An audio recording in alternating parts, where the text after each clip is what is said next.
Voilà. Moi, je me suis toujours au-dessus des partis politiques, parlant du Sénégal, de l'intérêt général, parce que je sais que def nga précision yi nga bëgg a defal say camarades de parti bu fekkuloon nga nekk au-dessus de la mêlée xëy na di nga bàyyi xel yenn attitude yoo xamante ni ci internet bi rafetul jaaduwul du worma ci institution bu toll ni président de la République ñenn ñi di ci waxee nen ni ci loo xam ni bir na ku ne ni un président bu ko bëggee faj ko ci saa si mais gënuma la ko xam dañ lay fàttali ne li nga wax Pastef ak nekk fi 50 ans li ko gën mooy Sénégal nekk fi au-delà de 50 ans cette cohésion sociale biñ nu bàyyil comme patrimoine mu nekk seen loxo puso bi bañ a wadd ca loolu boo ci taxawul nekk au-dessus de la mêlée ñu bàyyi fële parti yi parce que l'esprit partisan moo yàq réew yu bari. man bi ma ñëwee le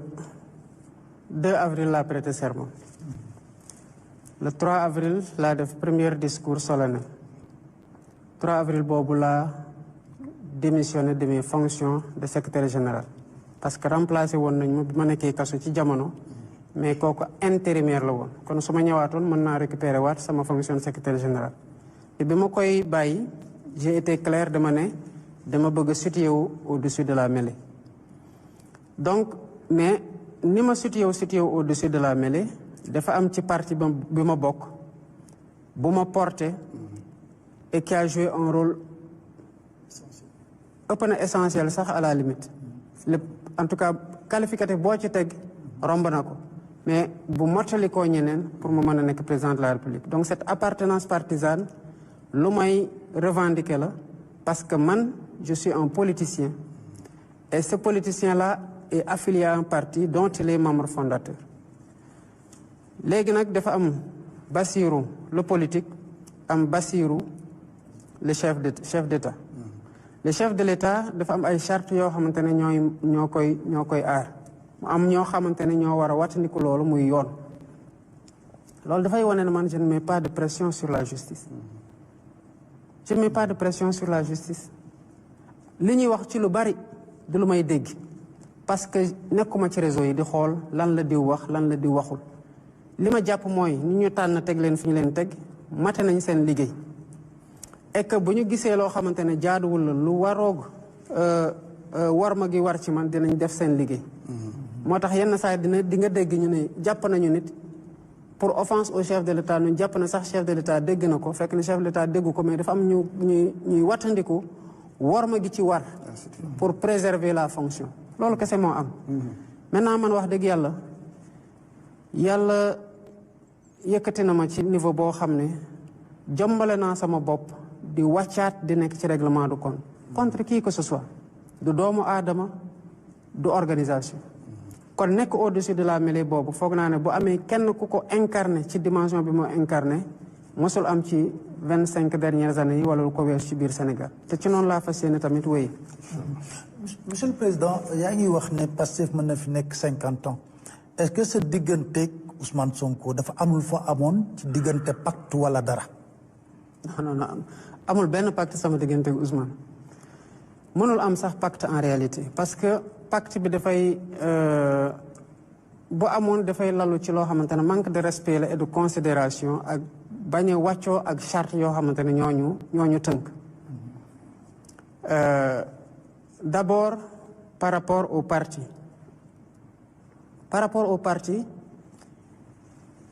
du man ak Ousmane rek ñoo nekk le parti c'est l'ensemble des militants yoo xamante ne dañu adhéré te ku adhéré ci membre fondateur ak ku ñëw tey jënd carte de membre ñoom la suñu texte yi yemale dañu lay wax le membre bés boo ñëwoon ci biir Pastef suba ñu dem congrès te foofu rek la ñu mën a désigner un candidat bu boobaa Pastef dafay dal di wax ne ñan ñoo bëgg nekk candidat ñu délibérer suivant les règles boo xamante ne moom la ñu charto kon ñaari nit mënuñoo wéet ne maag yow nañu waxtaan maag yow Moustapha pour anéantir toutes ces règles yi nga xamante ne ñoo régir suñu diggante comprendre nga li may wax donc loolu mënul nekk bi ci tegu mooy loolu bu ñu ko defoon dafay mel ni esprit wu projet dañ ko dindi bëgg a personnifier mbir mi parce que li ñu nekk di doxal nii actuellement Sénégal mais lan la à part le projet c'est le projet mbirum souveraineté kan moo ñu ciy jàmbaaram par rapport ak li fi nekkoon ay président jiitu nañ ma fi je suis le seul bi wax ci njëkk ak teraanga waxtaan ci suñu partenaire ne leen bëggatuñoo ay base militaire suñu dëkk parce que correspondrul ak suñu logique de souveraineté est-ce que base yi ñu ngi fi ba tey dem nañ ñun tey la ñu gën a mën a affirmer suñu choix ak suñu priorité ak suñu ligne ci lépp kon sur la souveraineté nous sommes à cheval sur le projet sur la prospérité bu ay nit ñëwee fekk ay contrat yu ñu signé woon ñu koy waxtaanee pour li ci Sénégal gagné kon xam nga ne ñooñu ñu ngi wattandiku alal goo xamante ne dénk nañu leen ko te ñu war ko doxal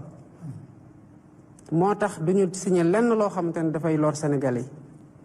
te tamit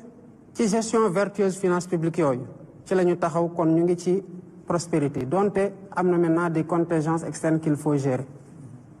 sur le plan de la justice wax naa la sànq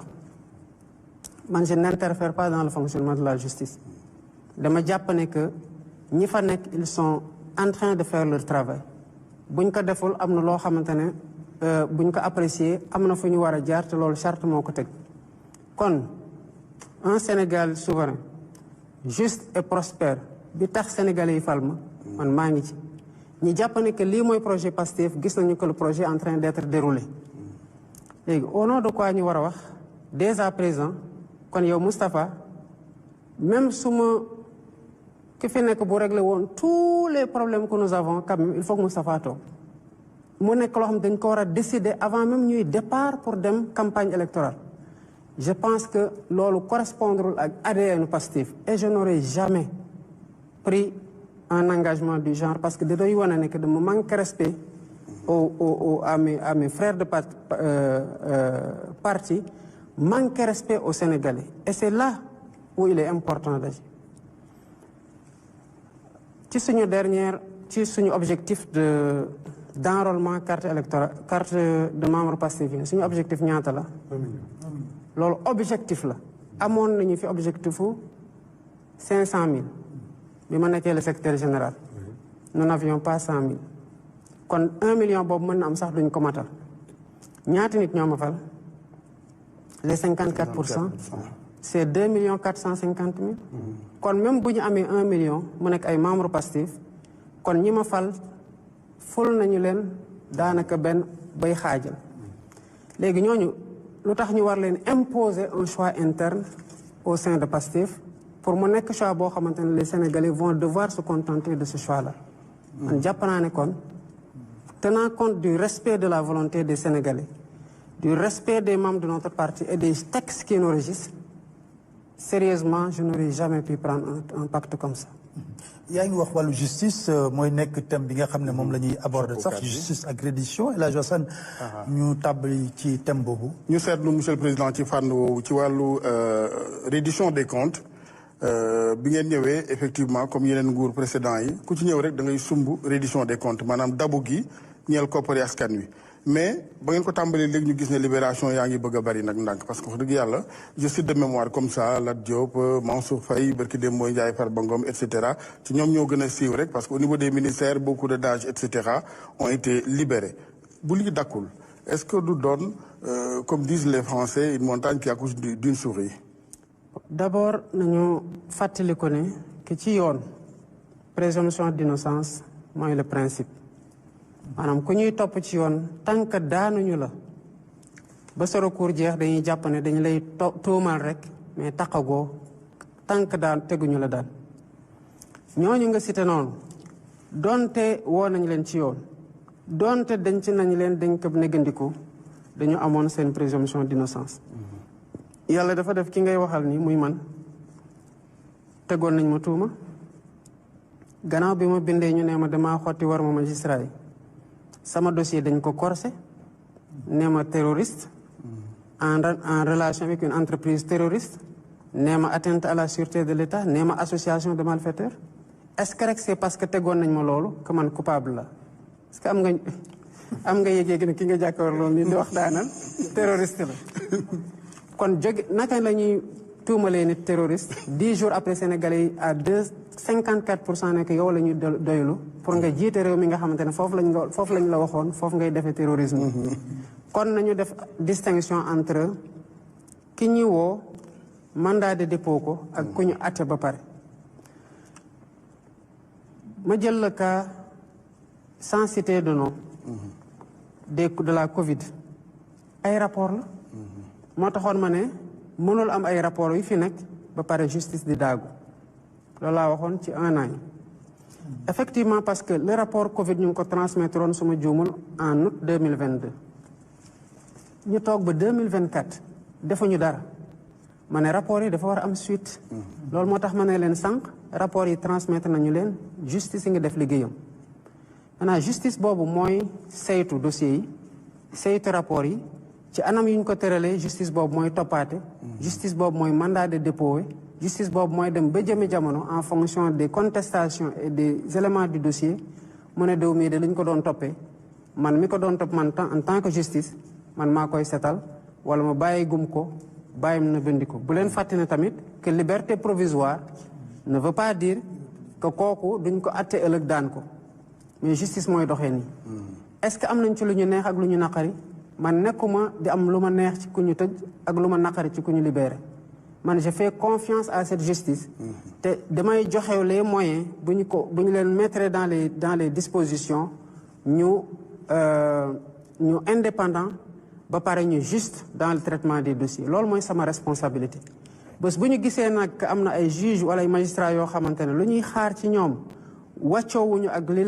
leen charte teg bu boobaa responsabilité en tant que état tamit ñu teg leen daan parce que bu leen fàtte ne que magistrats yi tamit mën nañu leen teggi daan ci ay anam yoo xamante ne moom la seen statut prévoir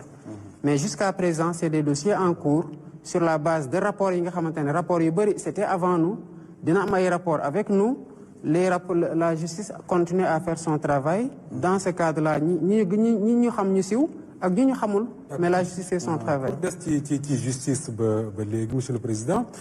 bari na ay xale yoo xam ne ils ont été des centaines voire des milliers dem kaso bi ngeen di wut le pouvoir wax nga sànq ne am nañu ci jëlee ay laago am nañu ci ñàkk seen bët am nañu ci ñàkk seen i bien et cetera et cetera xale yooyu ñu bari fu ñu jógee dañ naan justice marche nañ sax pour réclamer justice et sooy déglu seen ay waxtaan dañu jàpp ne yow le président de la République du Sénégal yow yaay obstacle bi nga xam ne moo taxaw ba mënuñu leen a rendre justice boobu ba léegi monsieur le président xale yooyu lan nga leen di tontu. loolu njuumte gu rëy la bul fàtte ne que man mii def naa 11 mois kaso kon ñu bëri ji wax ne dañ ñoo tëjoon maag ñoom